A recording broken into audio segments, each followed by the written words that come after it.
Welcome back this Friday, Global Sports Network. And of course, we have for you the Houston Texans. We have some basketball finals tonight. And John, we're looking at a lot of things going on this weekend. And of course, moving forward, Mr. Bill O'Brien is no longer with the Houston Texans. So we're looking at the Texans being free and clear. What are your thoughts, and what are we looking at this weekend? I have mine, of course. Well, that was something a long time coming.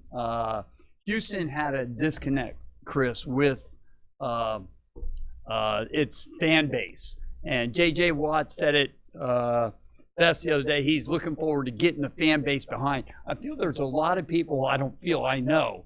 We both know. You listen to sports media all day here in Houston, radio shows, and the fan base was just really, they had it with and it's not just been this year. It's been a couple years coming where they're just not happy with the way Bill O'Brien has been carrying about his general manager business, as well as his coaching and managing of Deshaun Watson. For sure. And, of course, John, just want to remind you, we are Houston Media, just so you remember that. And very basically, guys, we bring you the best of the best. Super tired, of course, of the Bill O'Brien show, if you will. Last year when they were up by 24 in postseason against the Chiefs, they lost it there. And I think the next day he should have been gone. There's no way he should have given 4 games. That is on the owners of the Houston Texans. They should have not allowed DeAndre Hopkins to leave.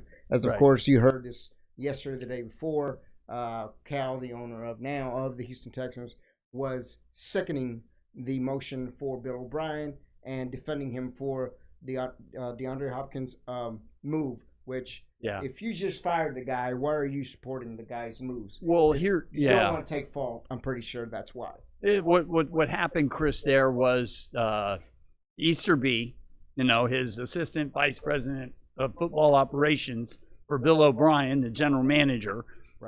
They had convinced Cal that it was the best move to do this and that they couldn't afford it, which in hindsight, it wasn't true, Chris, because the money that they spent on Cobb and all the receivers and everything and the Johnson, they could have made the move for DeAndre Hopkins. My understanding, they have well over $250 million on that roster right now, John. Right. I mean, how less of an impact would it have been to have kept him, to have kept DeAndre Hopkins? And, of course, when you second the motion and say, well, yes, I was behind his move to let go of DeAndre Hopkins, but yet game 4 you fired the guy. You're sending mixed signals. So did you believe the guy? Did you not believe the guy? Did you believe Easterby? Did you believe the whole show? Were they lying to you, or are you lying to us now? Well, he gave them a shot, Chris. What he did was, even though the Kansas City game, we were one of the better teams last year, and we played except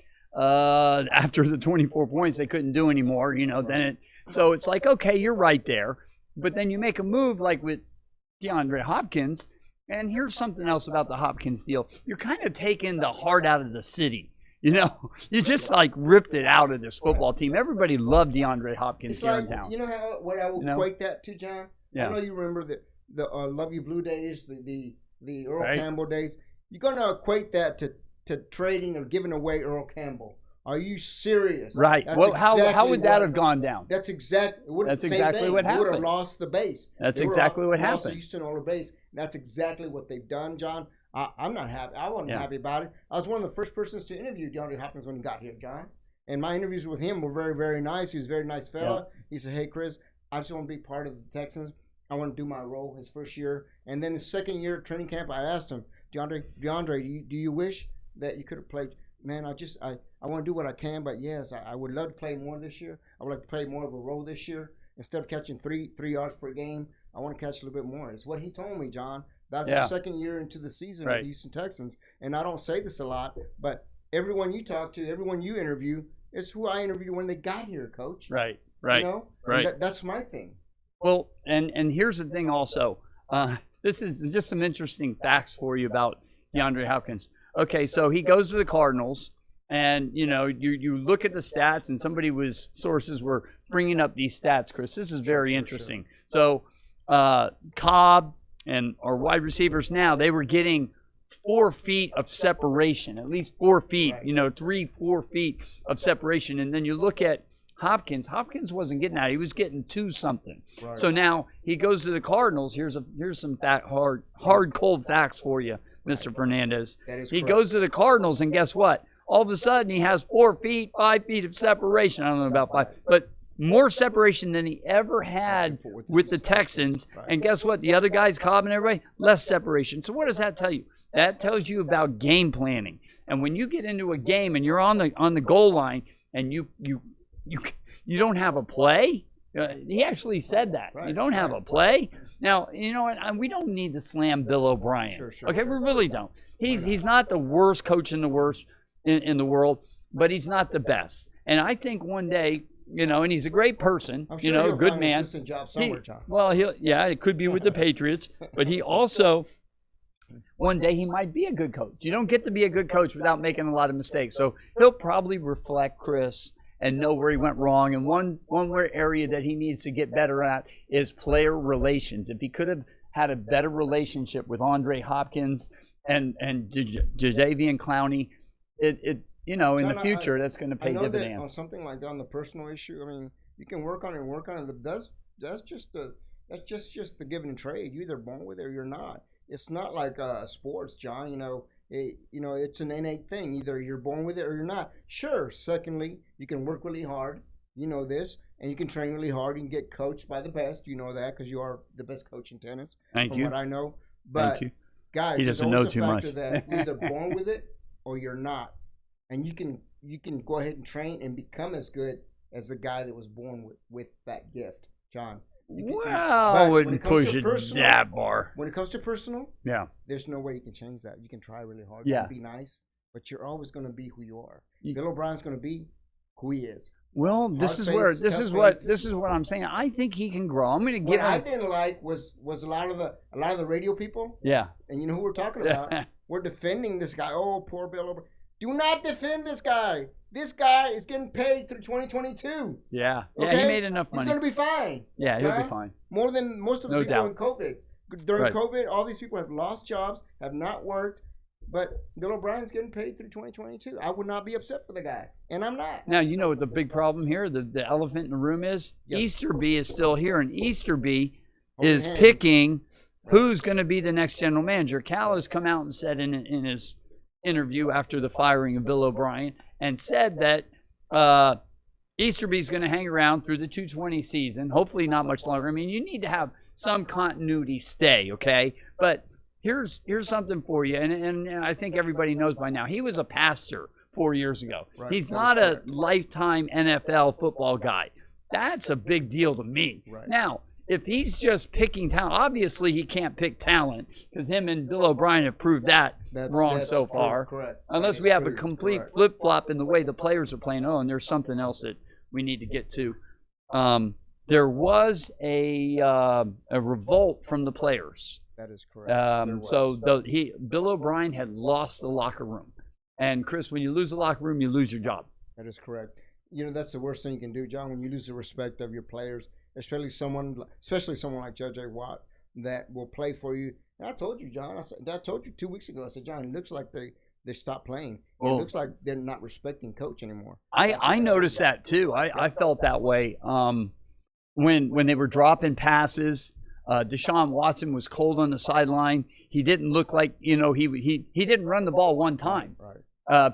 Peterson ran the ball actually. Sure. Or I'm saying, yeah, he actually ran the ball. And Deshaun Watson, who's a runner, didn't run the ball at all. Right. And it's a joke. You know, and the offense Well, that we yeah. need to play In one is of those there. plays, we talked about it, where Kirk Cousins just took off and ran, and you know, and he's not known Yeah. to run. And No, that he had ran. one run. Right. Kirk Cousins had one run, run, and right. Deshaun Watson had 0 runs. Who Right. runs the ball? Right. And it was a design run for And Kirk that Cousins. discourse between Design. the players, happened Yep. right after the Pittsburgh game, John. Yeah. And of course, that was by J.J. Watt. It was very, very well voiced. And like I said, everything usually happens after the person is no longer here. A lot of things have come out. One of those has been the J.J. Watt blow up. Right. And a few other things, interviews where DeAndre Hopkins also said, hey, you know what? I asked for a raise on purpose because I knew I was not going to get it. And I knew I wanted to leave, and that'd be one way of hopefully moving and even he did not want to play for Bill O'Brien anymore, John. Yeah, well, he had heard rumors, sources say that he had heard rumors, Chris, that they were shopping him.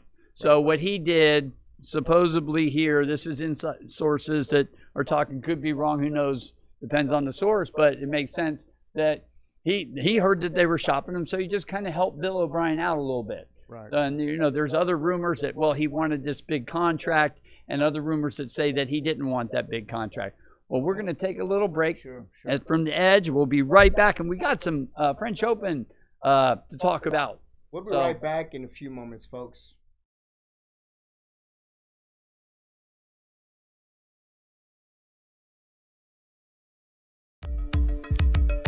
Are you a small business owner concerned about the downturn in the economy? Top business leaders like Mattress Mac and Warren Buffett will tell you that now is the time to promote your business more than ever. People need your services. Your business needs an edge. Learn about special advertising packages for small businesses right here on Edge Radio. Find out more, give us a call at 281-744-0446. That's 281-744-0446. Edge, because truth still matters.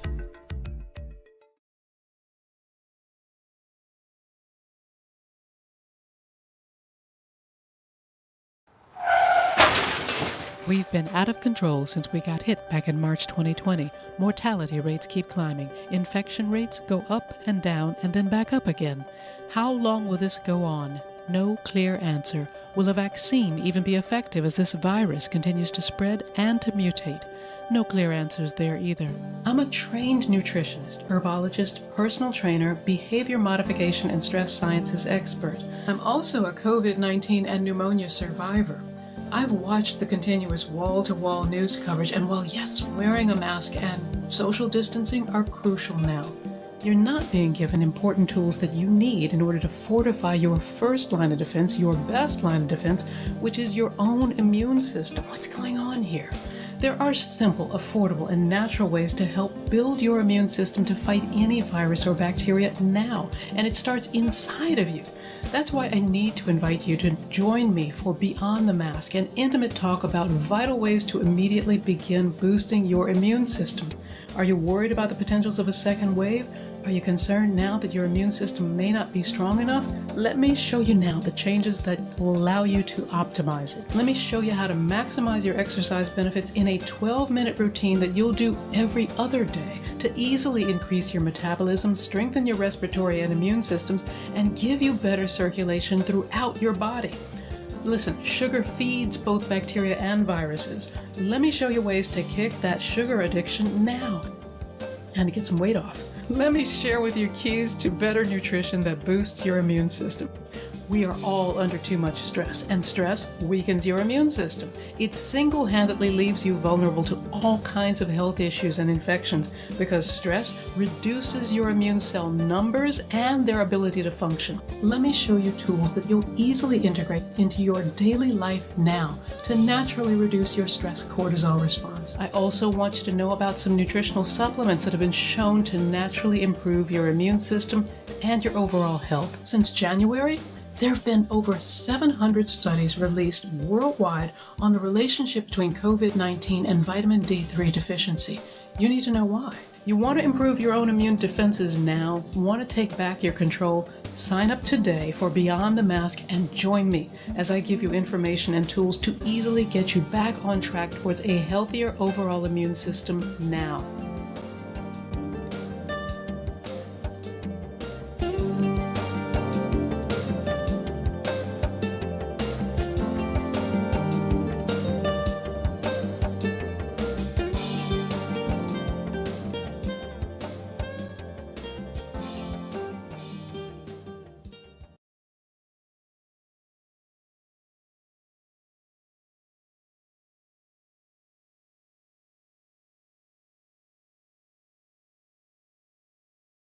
Hey, welcome back, Global Sports Networks.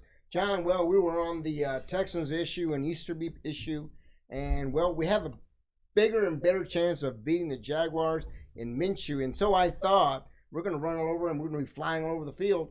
But I got some information yesterday that is really crippling. That according to Easterby, I want to say Easterby apparently is going to want to run the ball and drop off where Bill O'Brien was at. Last time I remember, Easterby is not the coach, Chris, so I don't know where you got that information. Well, and I know Romeo Crennel, I did hear him say something about that. But when they say run the ball, yeah, let's run the ball. Let's have Deshaun have some design run plays. That would be great. I'm for that, John. That's what we need. You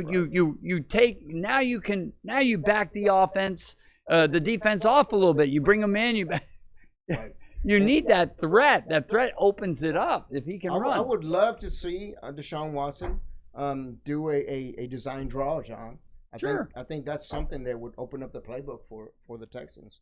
And maybe starting off. Now, the key again here is that hopefully we'll win the toss and we defer to the second half so we can get the ball second half. They can score in the first drive, in the second half. We're winning. Right. Yeah, that's it. Well, I hear your philosophy, and it's a good philosophy, Chris. For because we've been getting our tails kicked lately, and it's our tails are between our legs. Besides one game, but so the second half opens up, and they just have a controlled drive, and the game's over by after the first drive that they have. So I see where you're coming from, Chris. I don't agree with that if the offense can run efficiently like it does under the 2-minute mark. When Deshaun runs with high tempo and quick and going to the line and they're passing the ball and they're doing that 2-minute offense, I think we need to run with that offense all the time. I agree. But let's just say you're the defense. You just got off an 8-minute drive. You throw Deshaun Watson out there. 45 seconds he score. He's back on defense. There's another 8 to 9 to 10 to 12 plays by the other team, and they score. And you get the ball back, and you score another 45 seconds. That defense is going to be gassed again. Either way, John. I want that problem, Chris. I hear what you're saying. I want that problem. I'll take that program. I'll take that problem over the problem we have right now. If we can run the ball down the field, every time we can run it down the field, they're going to have to catch up with us. And I'll tell you what that does, Chris. I'll tell you exactly what that does right now. When you're running the ball down the field like that, like we just talked about, like you're complaining, well, you don't want to do that because, well, guess what? Your defense is going to come out there fired up. Right now, guess what? They don't come out fired up. It's 3 and out, 3 and out, 3 and out. It's like, dude, can you help us out a little bit here? That fires up a defense. Manning and the Colts used to do, if you don't remember. No timeouts. They go up to the thing. No huddle. They go up there. Boom. Keep driving. Keep running. You get the defense off till. Yeah. Right? You get them off. Right. And you score. Right. Okay. On a is it 12 8-minute drive, and you score going 75, 80 miles down. Right. Yards down. Right. Down the field, John. Yeah. That's how you do it. There you go. go. On the way back, you got your defense. I wouldn't worry about scoring too fast. They need to open up the game and be explosive. I mean, that's what we were all looking for when we had Cobb and we got, Jude. I'll tell you what, John. There's two things going to happen. They're either going to win and the fan base is going to be back in Houston, or they're going to lose and show us really the condition that Bill O'Brien left the team in. Well, I'll tell you, Chris, I believe that they're going to be ready. I think we're going to win this game. I think you agree. They're going to have a lot of, they're excited about having Romeo. And now this is something else that they weren't able to express themselves, a lot of players. And I think that's where Bill O'Brien and you got some players that were a little, let's call it frisky, and they wanted to have fun out there, Clowney he's a nice guy. He's a guy that likes to have fun. He's not, but he can play ball. And you got a problem with that? If somebody's not working that hard and they're clowning around, but they ball on Sunday, guess what? Yeah. You can't say jack to him, diddly to him. Diddly to him. Okay? And they'll admire that. Now, if you're doing all that and you're not playing ball, now there's going to be a problem, okay? But you got guys, if they can't be themselves, DeAndre Hopkins can't do whatever he wants to do, be free and talk to, there was another problem I heard, Chris. Josh, gosh. I'll share something else with you. The audible issue with Deshaun Watson wasn't even there. Let's see if we can audible out of something that we shouldn't get into now, man, without the fear of Bill O'Brien bring down the a hammer, John. Here's Let's one see more. that. Here's one more knot in the belt buckle of Bill O'Brien. He wasn't letting his coaches coach. He was correct. getting in there, and he would be mad at them. This is sources say he would be mad at the coaches if they didn't have it all. Like on the field, they weren't making adjustments during practice. That's why you have practice. You have practice So you to can make practice mistakes and make on the field. mistakes. Right. And Bill O'Brien is on the coaches. Why are you making mistakes? It all should have been done in the. Oh my goodness. You can't draw it up perfect when you come out there. It's going to be a mess. And then that's where you fix it from there. And that's where you make adjustments. Now, there was a major problem in the coaching of this team. And now hopefully it's going to be fixed. We're going to bring in somebody. Romeo, I think he's going to, what the big question is. He's been an interim coach before. Head Yeah. coach, Oh, he knows what he's doing. always Twice. loved He him. coached The players- two teams. The players right? love to play for him. He's a Right. great guy. I was there when he was covering before, and he's going to do a great job now, John. And what's he going to do? He's going to give Tim Kelly Tim Kelly is now going to call the offense. Now we're going to see what Tim Kelly has. Okay, so looking forward to that. Hopefully he doesn't run, John. Hopefully that's hopefully what Well, we've heard doesn't happen. You got to He's gonna run when you think they're Well, going to no. pass. Run the player, run, because that's what he's saying. Yeah. Hopefully we can run the ball now. And like, no. You want the creativeness of Deshaun Watson. That's what you Right, want. right. That's what you want to do. I'm looking forward to it. I think we're going to see that. Well, we That want part to of see it. that. We want to see Yeah. before we're seeing them flying around and they didn't know what their assignments were and they weren't hitting nobody.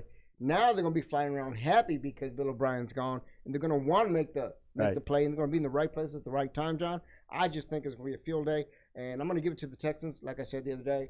I believe they're going to win this one because, of course, they're at home. Bill O'Brien's gone, and the Jaguars are also not the best team right now, even though they're playing really, really hard. Minshew is not a pushover. I tell you that right now. Yeah, good. He can be good. Minshew can play some ball. I'm hoping our defense has that enthusiasm. They cover their gaps. There's a lot of stuff going on that wasn't happening. Maybe the coaches can coach them up now. But the main thing is the attitude around the Texans locker room and on the field and in the practice is going to be a lot better. And I think we're going to see now the Jaguars are playing good ball, Chris. They're playing a lot better ball than us. And when I say better ball, they're more of a team than we are right now. They were the ones that were supposed to be falling apart. Right. So hopefully we can, in a week's time, put something together that looks like a respectable football team. Right. And I think we can do that with Deshaun Watson. If you let him have some freedom and play the game that he wants to play, and him and Tim Kelly can come up with something. And that defense, I think we're going to see them play a lot better also, Chris. The season began, John. I told you, I'm giving the Texans 6 wins. Right now, even that's a reach. Although you have folks that are saying, oh, they're going to be 8-8 and they're going to make it with that extra team going to the playoffs. I don't see that happening, John. Before you win 4, before you win 8, you got to win your first one. So that's what we're looking at. Just take it one game at a time, as it were, John. Okay, I'll take that one. We're going to talk some French Open here, Chris? Yeah. Yep. French Open And, going on. Half, we're talking Astros. Before we leave, John, I just wanted to say also that the Jets, about an hour ago, were confirmed with at least one player diagnosed with COVID. Right. Positive. And they're going to retest the whole team. Hopefully this doesn't turn into a real debacle here in the downfall of the NFL, because there's so many games and they don't want to disqualify somebody, even though if there was somebody to be disqualified right now, it might be the Tennessee Titans. Right. And we play them in about 2 weeks, right after the Jacksonville game. We play the Tennessee Titans, and hopefully that game can go on as scheduled. Right. So, well, Coach, you were talking tennis. After the break, we're going to go ahead and discuss a little tennis. We'll talk tennis after the break.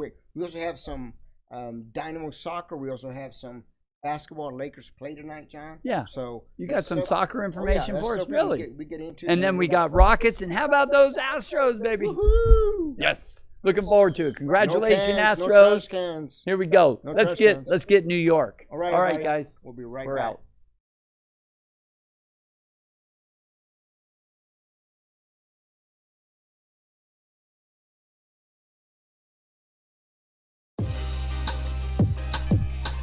Well, hello out there. Hey, my name is Dwayne Hines with Real Talk Real Estate, along with my sidekick, Damian Hughes. Hey, and we are the Double D's of real estate. So look, if you're out there and you've been interested in owning a home, but you've been getting run around and you don't know how the process goes, hey, dial the number on the bottom of your screen.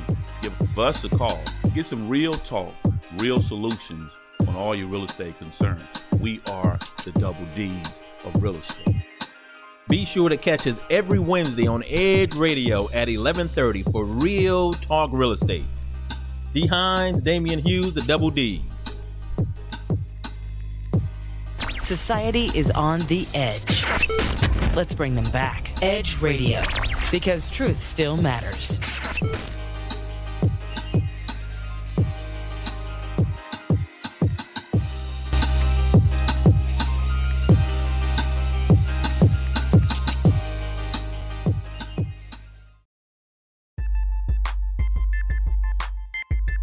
This is former Rocket Robert Reed.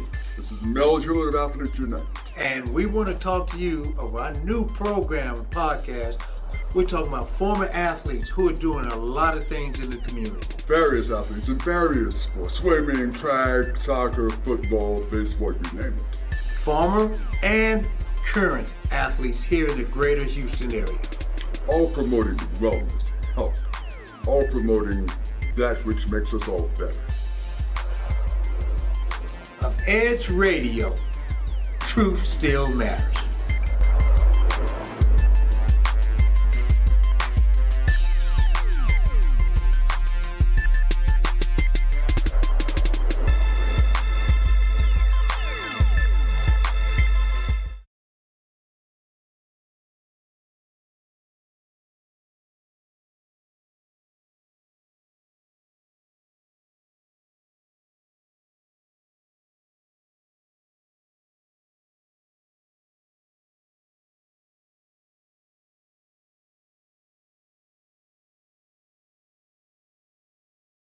Hey everybody, welcome back, Global Sports Network. John, back from the break and back into tennis.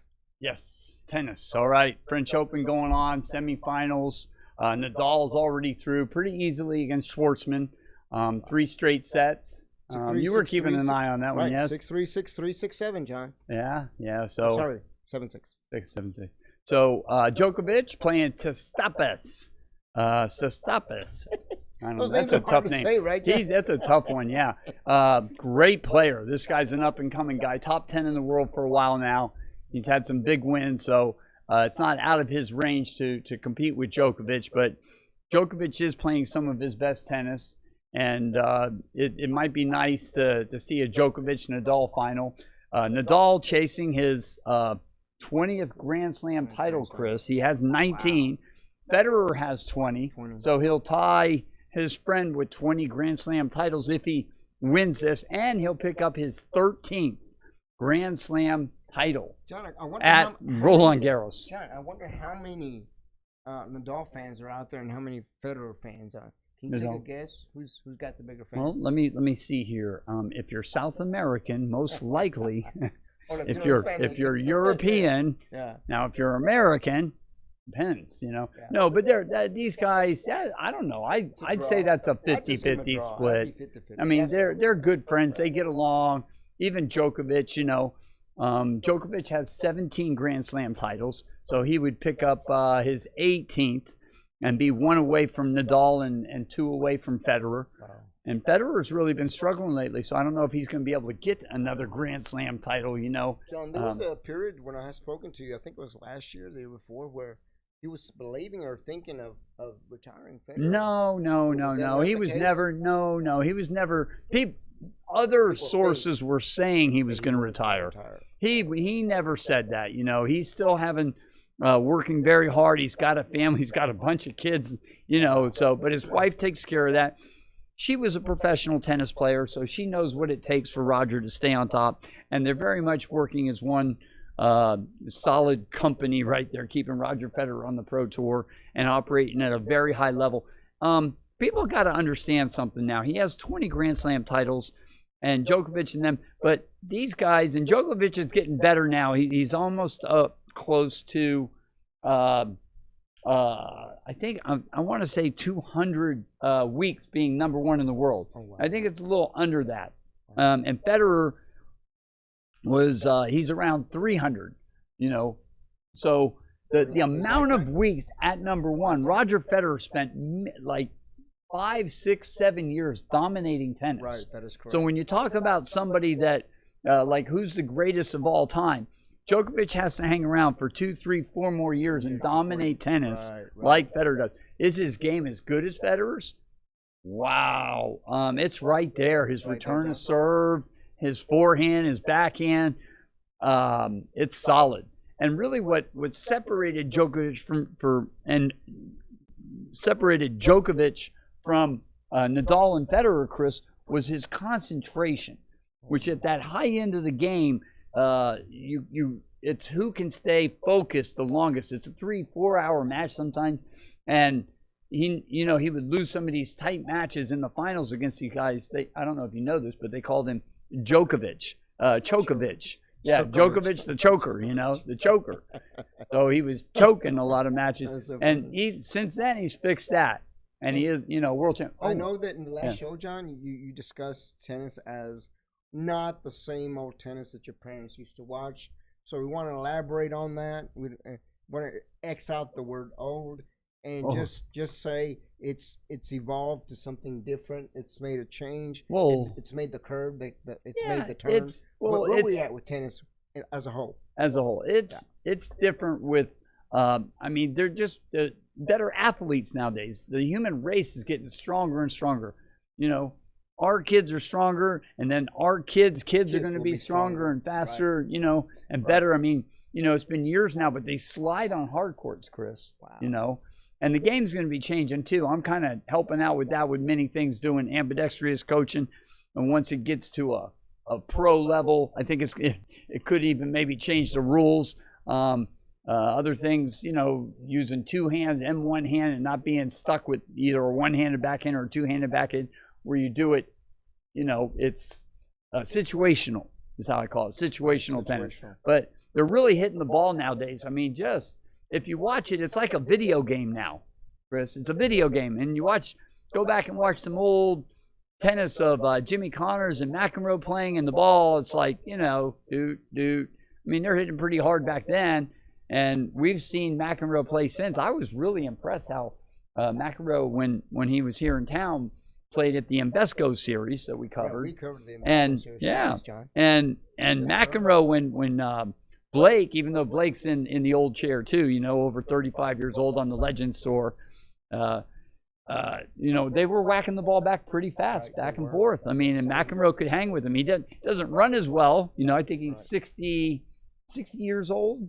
McEnroe, 60, 61. Right. I believe now he's going to be to watch him and to interview him and watch him go into the dressing room. But he can move. He can move.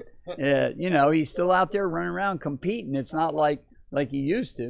What I've noticed, watching you and covering you, of course, and doing the interviews with you, is that I've noticed that both the situation calls for a certain strategy, and I've seen you teach the strategy to a number of kiddos. And so they'll run into this situation and they'll use this set of strategies. And I'm like, I saw that and I covered that. Am I correct in that? It's interesting you say that. Yeah, it's just like, the Rockets, they play small ball. This is what I don't understand. This is how I coach tennis. You got to be able to do everything, Roger Federer, he's known for everything. It's called an all-court game. And that's one thing, like with the Rockets, you're going to hire a coach. Well, you hire a coach to play small ball, or why don't you coach everything? And you have a team that can do everything. So it's situational once again. That's what I would advise. And that's how I coach, Chris. Okay. You got to play the net. You got to be able to play aggressive baseline. You also have to play consistent baseline. It'd be good to know how to go to the net. And Roger Federer, he does it all. When it comes to going to the net, he's very comfortable at the net. He can stay back. And the one thing they said about Federer that is true, he turns defense back into offense almost immediately.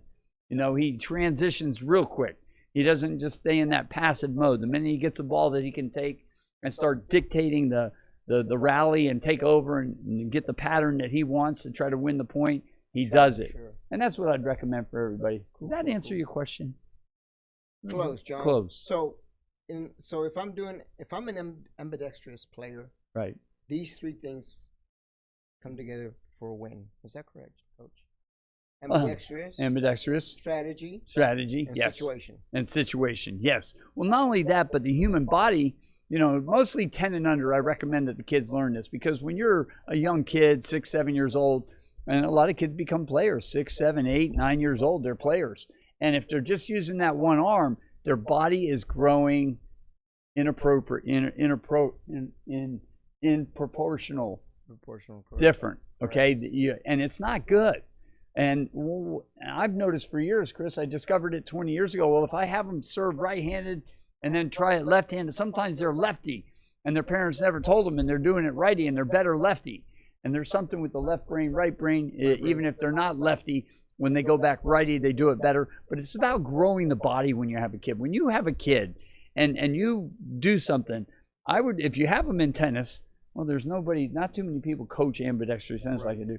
I like to develop their body. I look at it as a body development, not I'm teaching them to play tennis. I'm teaching them to play tennis, but I'm teaching them to grow their body evenly by teaching them that way. I mean, who cares if you're the number one 10 and under kid in the country? If one side's bigger than the other, you can't fix that anymore. Right. Okay, and it's not, if you continue to play till you're 15, right, one side's a monster, the other side's not that big, and then you have stress fractures. I've done interviews with Sammy Giamalva, Chris Bobbitt, John McEnroe, all these people talk with the Blake brothers, went down to Florida, right, and they all talk about the stress fractures in the serving arm. It's just like a pitcher. Right. If you could do half and half, your body would be much healthier. And that's what I'm advocating and working towards, getting the USTA to kind of adopt this. I'm a USPTA pro. We talked about the rules and guidelines with the tennis agency, and how they over the years have taught tennis a certain way, or it should be taught a certain way. So hopefully this movement that you have going will perhaps maybe change the way tennis is taught. It will. There's no maybe about it. I'll tell you that right now. Whether I get it done in 2 years or 5 years, it will change, Chris. Guarantee it. Well, guys, we got a little bit more sports. We got the Houston Dynamo. John, they won this week versus our nemesis, FC Dallas. FC Dallas, we beat them 2-0, John. And, of course, it doesn't really help us a lot going into Saturday's game, Inter Milan. It's a soccer team, John. And the Dynamo in the Western Conference are in 9th place. They need to be at least number 6. We went up there to FC Dallas and visited their stadium one time. I like that. This is past, I had a good time up there. That's a beautiful stadium. Last year, Copa Oro. Yeah. Yep. Right. Yep. Copa Oro last year. There you go. And guys, I've forgotten to speak Spanish. I need all of you guys to push it for me. Yeah. Para hablar español necesito su ayuda, ¿eh? Sí, su apoyo, ¿sí? Bueno, John, let's talk about a big game tonight. Yes. Los Lakers and... Little bit, yeah. Miami, the Lakers and the Miami Heat. Yes, sir. And of course, going into this game, John, I mean, I like the Heat coming in. Yeah. But as we had spoken last week, the week before, at the beginning of the year before COVID, before anybody knew COVID was going to happen, I had called up to Las Vegas to place my $1 million bet on the Lakers. You did? I told you not to do that bet. I know, but you know what happened? I was like, no, I'm not going to do it, even though I knew the Lakers were going to win, and then possibly, if not, it was going to be the Clippers. But you thought they were going to play the Clippers. Thirdly, wrong. Rockets. Yeah. The Rockets. I knew the Lakers were going to win. So tonight they're in that position that maybe, perhaps, they will be the champions. Yeah. Well, word is, just did our show with our friends that usually follow us, and we're following them. That's right. And had a nice conversation with them. It seems, they were both upset with trading Chris Paul. I think you're in that boat too. Well, no, I was actually happy. I didn't think that really was much. Well, yeah, we faced Golden State, and I pulled something, and we ended up losing. Because Chris Paul, the guy we got, was going to take it. He was going to make the difference against Golden State. Ends up lame, and so we don't go anywhere. So I was very upset. I didn't think he was that great. Wow. Yeah. Well. Yeah, I was just surprised with that, and I know you're a big one about maybe even possibly trading Harden, and both of them. I think these guys agreed. They agreed. They were like they weren't. We need a big roster in there. We need a big guy, 7-footer in there, John. Looking forward. That small ball ain't working out. Right. And if number 13 don't like it, then I'm sorry, man. You got to be able to share and pass and all that good stuff, man. If you're a leader, you're gonna be a champion. You got to be able to share the ball, and that's not happening. Well, you got to be able to play both. There's situation. You play some teams. You got to be able to play small ball, mid-range ball, and then attack the hoop. If you can't do all three, I don't know. You're in trouble against somebody. Okay. Hey, John, we're gonna go to break, and we come back. A little bit more basketball, and then, of course, your champions, Houston Astros, coming right back. Guys, we'll be right back.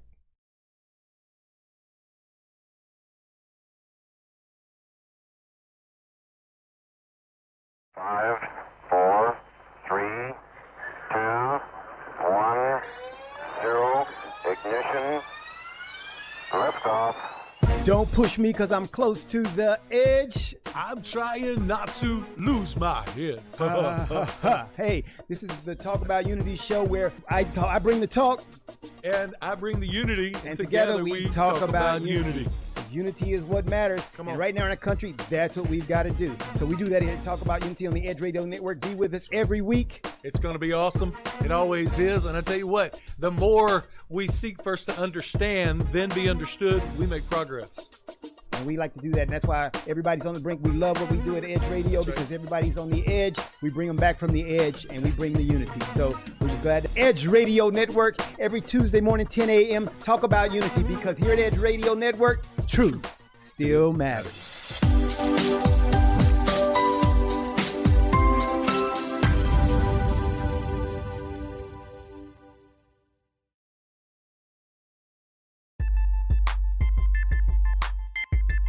This is former Rocket Robert Reed.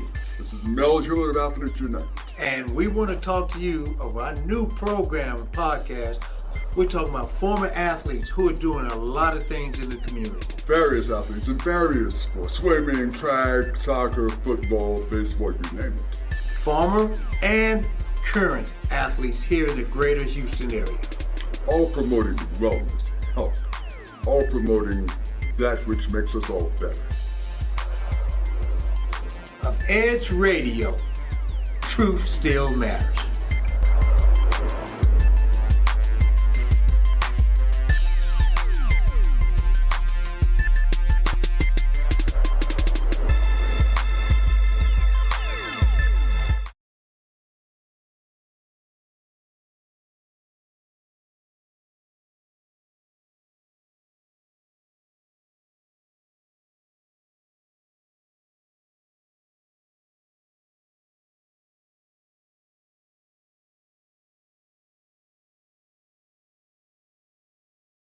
Hey, welcome back, Global Sports Network, here on Edge Radio, Houston, Texas. John, your champion, Houston Astros, of course, making it to ALCS, John. Yes. Yesterday, doing a great job and winning. You know, I just wish they would have saved some of those runs for the next series, John. Everybody's hitting the ball. I wouldn't worry about it. I think we're back on. You know, people seem to forget that in 2019, we were breaking all the batting records. These guys are sluggers.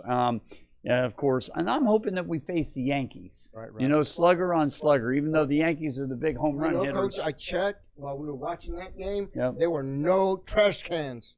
So I'm with you. Yeah, well, there was no trash cans in 2019. The trash cans either. happened in 2017. And that's the big dilemma there, you know. But last year, these guys can hit. And the top of the lineup, and even 6 through batters 3 through the middle of the lineup was hitting big the other day. Right, John. Okay? But I'll be serious about that trash can stuff.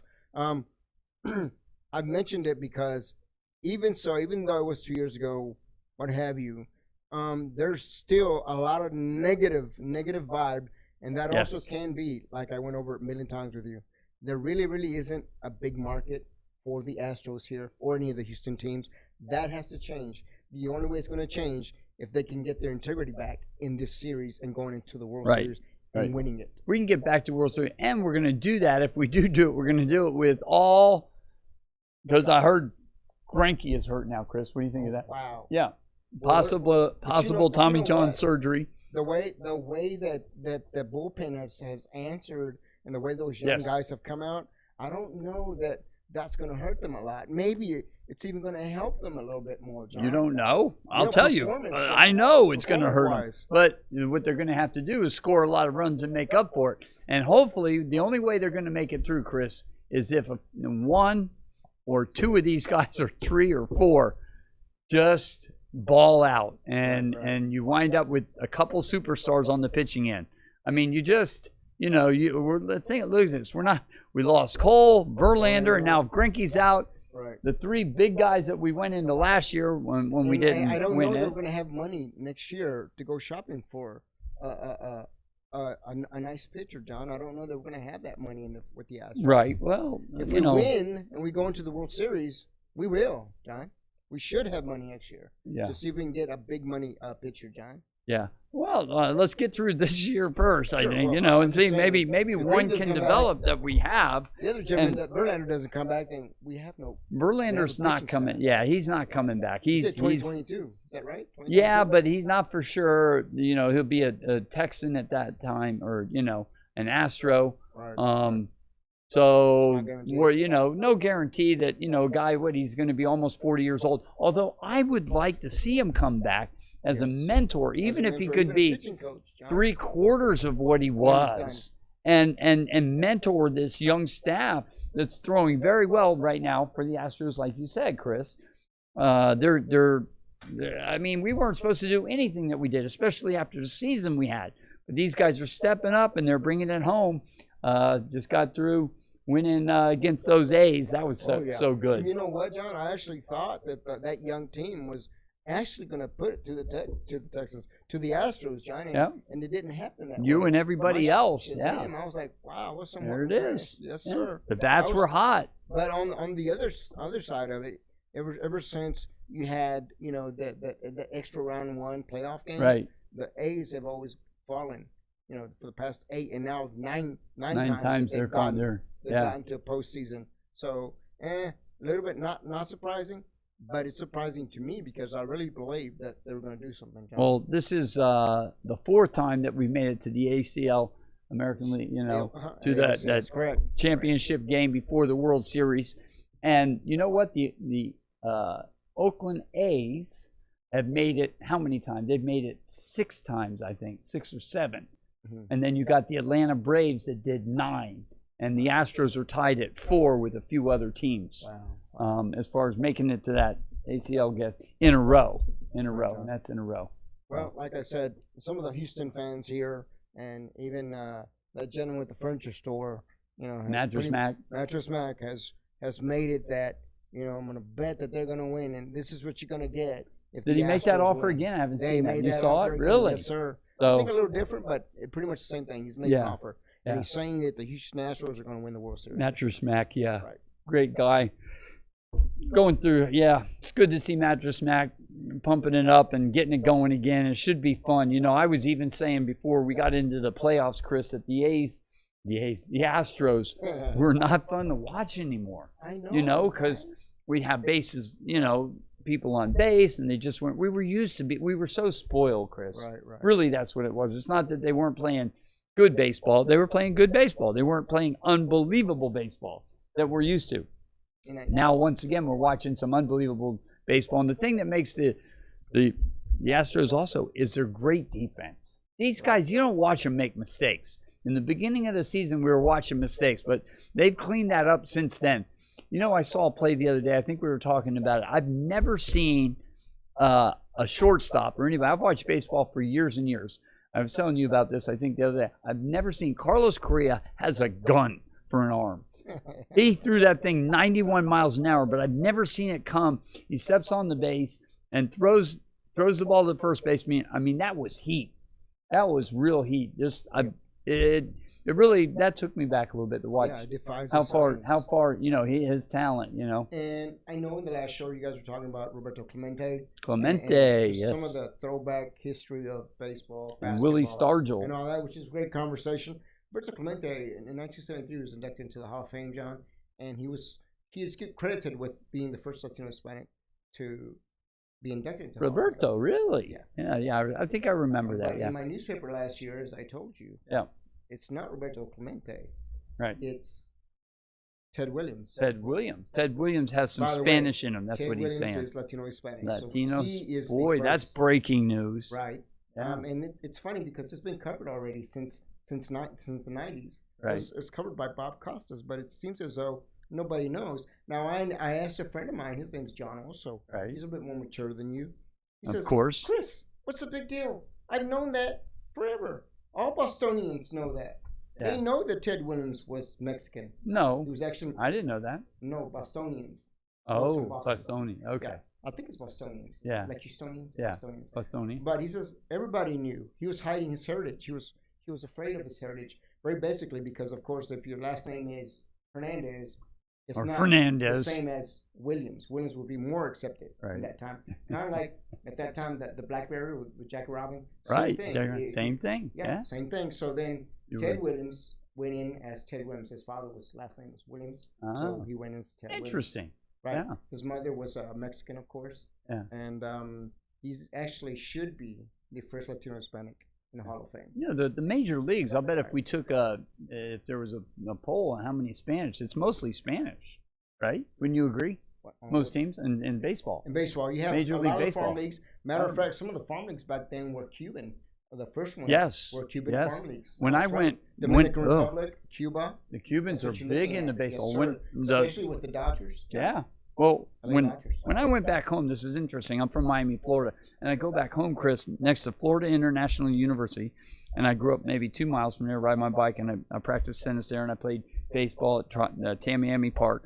Well, they have football and baseball, and I played every year. Well, I went back and I was taking videos of the baseball diamonds that I pitched on. You know, they have about 10 of them. They got the big ones. I played on the big ones, played on the small ones. Remember pitching on this field and that field and playing baseball. Well, I go to the clubhouse and they got world champions, and it's all Spanish down there right now. Right. South Beach is is Vegas. Little Havana. No, it's not. No, Miami is Little Havana. Yeah, Miami is It's Little Havana, different. right. When you go, that's the French Riviera. Is the Right. way I put it. South Beach is completely different than you go to Miami. Miami, you have Little Havana. Well, I went out there to the ballpark. They're all speaking Spanish. There's no English going on. And they're training these kids like little professionals. Unbelievable, some of the stuff I had. I had some film on another phone. Watching them, I was wondering even if they were going to be mad at me for filming what they were doing. But these coaches were tough on these kids. I was watching 3 catchers, and the guy was teaching them how to, catch the ball, set up, and then get ready to throw it the second, And one kid wasn't doing it right, and he was like, the guy got really upset and sit down. And it's like, man, they're not playing. Wow. But then, like I said, when I went over to the wall, since I left, they started to become world champions. World champion this year, that year, this year, that year. All plastered over. It's kind of like soccer in Brazil and Mexico. Yeah. Soccer in Brazil, oh man, it's sacred. Everybody wants to play soccer and be a soccer player, John. So who do you want to see in the ACLS with the Astros? You want to see the Yankees, I want or to do see you the want Yankees. to see? I want to see Houston. I do too. Play the Yankees with justice and whatnot. Right. Let's see who's got what and when. Right. I think the work's cut up for them. Even though Tampa Bay, it's no gimme. Tampa Bay, they got a team. They can play some ball. They've been playing ball for years and years, and although I'd like to see the Yankees because they're talking smack, and I want to play the team, and let's have our smackdown. Yankees, Astros. That's what I'm rooting for. And it starts Sunday night. I want to see that. It'd be like a rematch of, was it 2017? Yeah. 2017, that is correct. There you Guys, go. I want to see that. Let's see it. I think it'll be very exciting, especially if we're missing Greinke. Let's see if the Yankees win with us being handicapped, John. If we can go through like we did in that great championship season, we took out the Yankees, we took out Los Angeles Dodgers. Mm-hmm. All in one, and there was somebody else we took out too. It was amazing. Boston, what a right run! before that? It was Yeah, Boston, Yankees, and then the Dodgers. The three big hitters of the Major League Baseball world. Definitely. Okay. Well, guys, we're coming down to the very end, John. Just want to let you know, get your folks know where they can find you and how they can get a hold of you. JohnFosterTennis.com, of course, Facebook, Instagram, YouTube, Films by David, Black Gold Productions, Eldorado Sports, Mr. Chris Fernandez. Eldorado Media, you can find me www.myeldoradonews.com. Guys, we're going to have more prints, John. We're going to have more sports. This is a great Friday. I want to thank you for being with us. Global Sports Network here on the Edge Radio in Houston, Texas. Have a great weekend.